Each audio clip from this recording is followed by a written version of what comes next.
Welcome back to GreyWolf TV, continuing with Person of Interest. This is now episode 16. So with all this corruption going on that we've had from the last episode, unfortunately, Fusco got himself into enough of a tangle trying to save this undercover cop's identity that he weeded another one of them out who caught him, who then led him into the woods and was about to take care of him.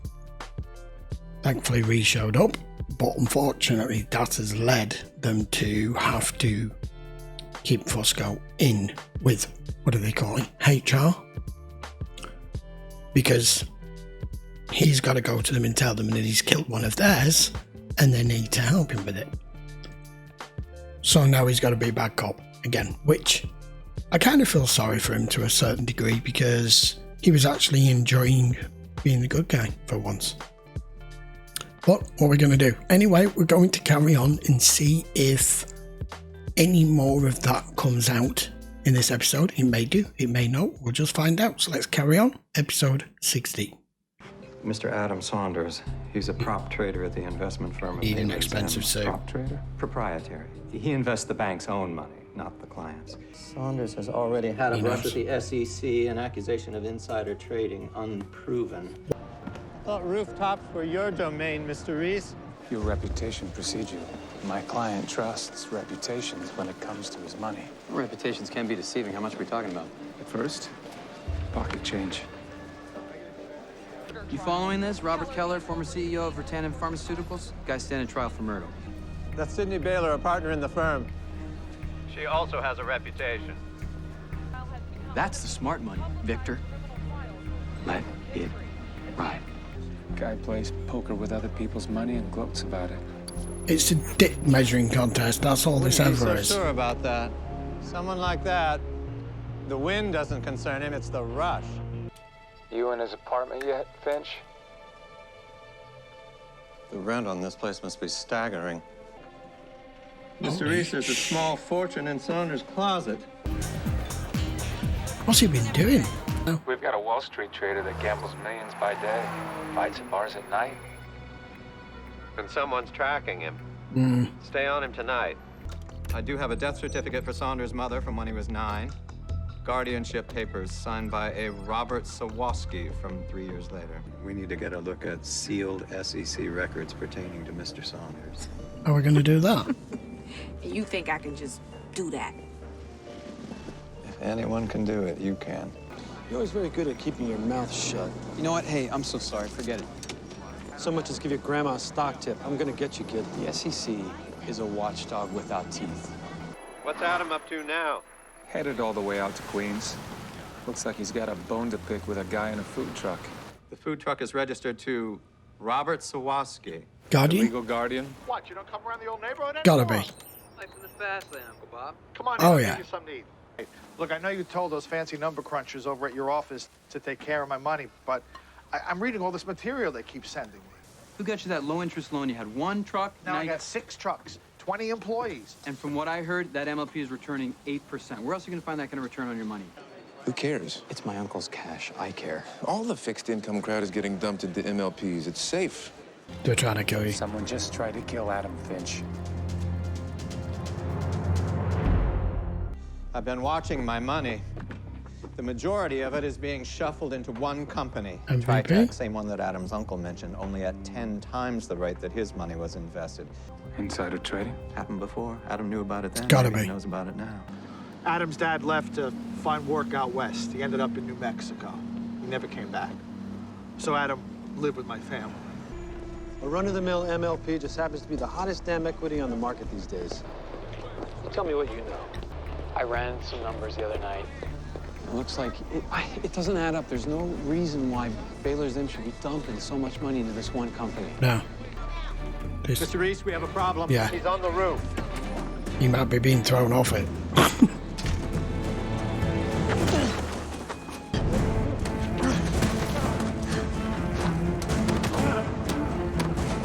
Damn. What the hell happened back there? Just a second attempt to kill you. To risk management, legal, the partners, everybody.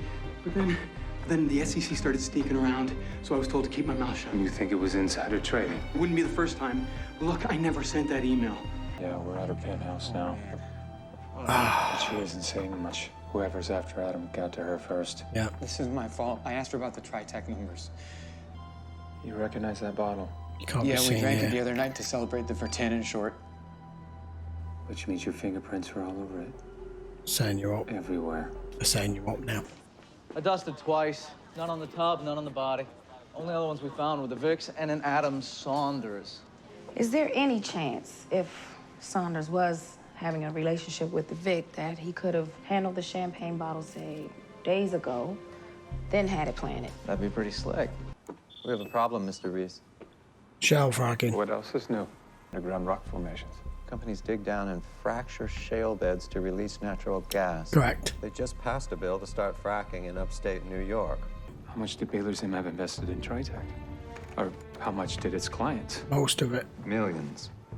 Adam saw this coming, tried to stop it. Which is why they tried to kill him. People needed that money. Families. I thought Tritech was a safe bet. Listen, it's a short sale. Someone had the brokers pump up the price and then sold high because they knew that the bill was going to pass. No, listen, I'll get it back.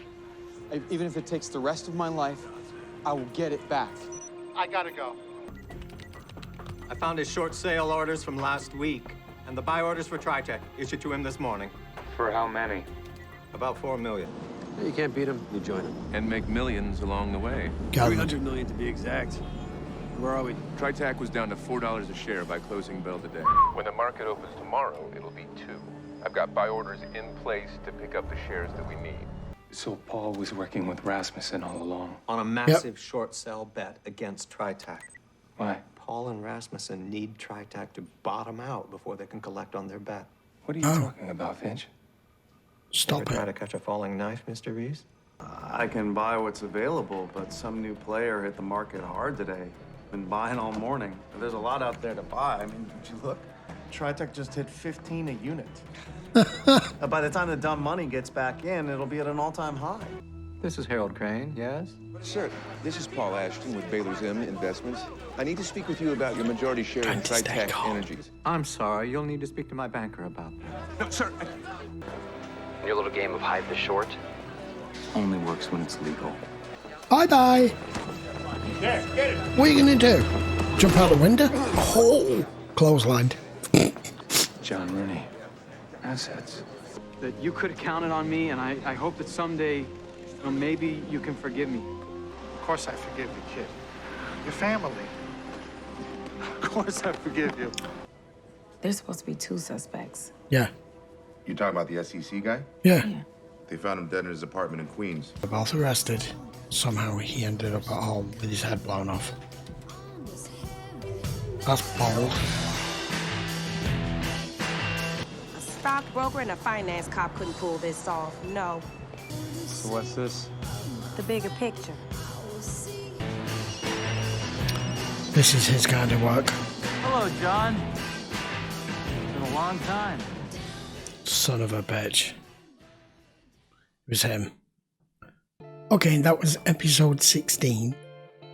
I have to admit I didn't understand a lot of that.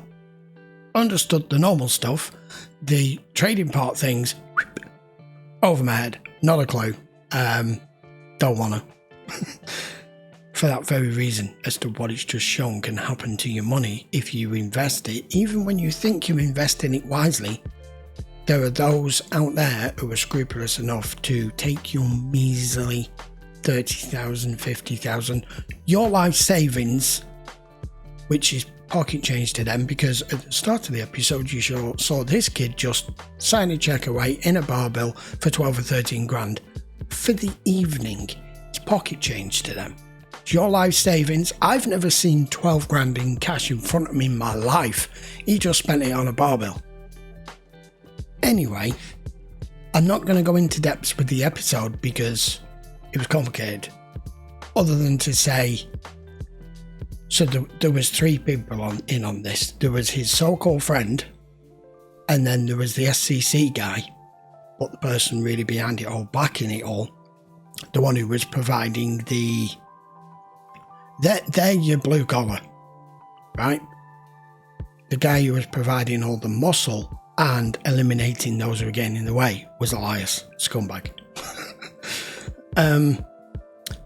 Really surprising that the lad went and bought the abandoned building at the end for all the homeless people. I thought that was a really nice touch, and he got his uncle's money back. And the story that he told us about him going and finding his real father when he was 16, new family, didn't want to know, just tried to palm him off with another $200. That was to keep you away and to keep you quiet. But you have got a family. Your uncle's your family, and he forgave you straight on the spot right there. That's how you know that's family. So Elias was just trying to look at a quick way of taking 300 million there.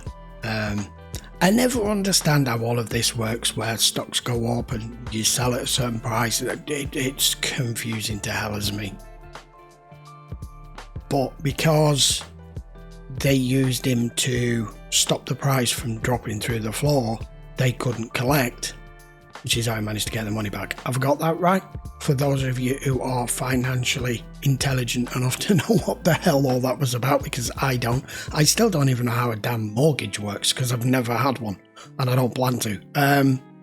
Right, so Elias is back in on it again. I wondered when his name was going to crop up again. Convenient that because the SEC guy would be somebody of major interest to them, they're not bothered about the investment banker. He can just go to jail as far as he's concerned. He's just collateral damage and a patsy, which is exactly what he was. But he wasn't going to let them talk to the SEC guy, which is why he didn't end up at the police station with him when they were both arrested at the same time, which Carter picked up on immediately. We all did. Ended up back in his home with his head blown off. Apparent suicide. Yeah, okay. Whatever. I love this series though. It's getting better and better. The storylines are getting better. The interaction between our main characters is getting better. I did notice Fusco wasn't in that episode at all. But I suppose he didn't really need to be. Right, we will be back with episode 17 next. Until then, if you do want to watch this in full length, it will be available as it always is over on Patreon. The link will be in the description if you want to check there. And by all means, please post your comments down below. Let me know what you thought of the episode. If there's anything I needed to have took from the episode as regards the intricacies of exactly how that went about, by all means, feel free to post it down there. I'm not saying I'm going to understand it, but you can give it a try.